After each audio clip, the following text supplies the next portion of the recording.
Alors, un autre petit exercice de loi de Hess. On me demande de trouver l'équation finale suivante par loi de Hess. H2S gazeux plus O2 gazeux donne H2O gazeux plus SO2 gazeux. J'ai vérifié que l'équation finale est écrite et balancée. Elle est écrite, mais elle n'est pas balancée. On me précise, on me donne la réponse, mais on me dit que le coefficient de H2S de l'équation équilibrée doit être de 1 ici. Ce qui fait que je vais balancer avec 1. Sinon, mon delta H ne donnera pas la même chose. Donc, j'ai 2H, 2H, 1S, 1S. Et finalement, j'ai 1 fois 1, 1 fois 2. Donc, j'ai 3 oxygènes, ce qui me donne 3 divisé par 2, 3 demi.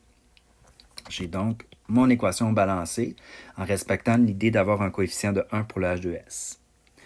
Ensuite, aucune autre équation est écrite en texte. Maintenant, mes équations, les autres, sont balancées. Et je dois les mettre maintenant sous forme de delta H. Alors, la première, le 20 kJ se retrouve du côté des réactifs, donc c'est une réaction endothermique. Et pour la troisième, c'est également une réaction endothermique puisque mon 296,9 kJ se retrouve du côté des réactifs. Ensuite, c'est là que les crayons de couleur sont encore une fois intéressants. H2S, H2S, 3O2, donc mes O2 sont ici. H2O, H2O gazeux est ici. Et SO2 est ici. Alors, je dois m'occuper des substances qui sont juste à un endroit. Donc, H2S est dans l'équation 1 seulement. Je vais donc pouvoir m'en occuper. O2 est dans deux équations. Je ne m'en occupe pas. H2O gazeux est dans une seule équation. Et SO2 est juste dans une équation. Alors, H2S, il est du bon côté. Alors, l'équation 1, je n'ai pas besoin d'inverser. Et j'en ai besoin de 1 dans l'équation finale, H2S. J'en ai aussi 1. Donc, H2S va me donner H2 plus S. Il faut que je mette mes états. Donc, gazeux, solide. Et mon delta H, donc, va rester de 20 kJ. Je n'ai pas modifié mon équation. H2O gazeux se retrouve dans l'équation 2, mais n'est pas du bon côté. Je dois donc être en mesure d'inverser mon équation.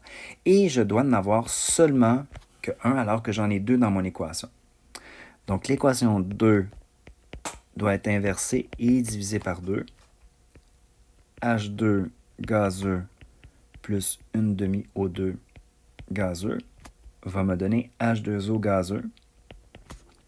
Mon delta H doit être affecté de mes deux, ce que j'ai fait, c'est-à-dire inversé et divisé par 2. Donc, mon delta H est positif, il va devenir négatif. Et je dois également le diviser par 2, ce qui va me donner 241,8 kJ. Dernière étape, mon SO2 est dans l'équation 3. Il n'est pas du bon côté. Je dois donc inverser l'équation 3. Mais j'ai une mole dans mon équation finale et j'en ai également une. Donc, tout ce que j'ai à faire, c'est d'inverser mon équation. S solide plus O2 gazeux donne SO2 gazeux. Donc, mon delta H, qui est positif, va devenir négatif. Maintenant, je suis en mesure, j'ai pris toutes mes équations, donc tout devrait être correct avec ma loi de S. S solide, H2O gazeux, je veux qu'il me reste. H2 gazeux peut se simplifier. Et là, ce que je vois, ce qui me reste finalement, c'est mes substances de mon équation finale.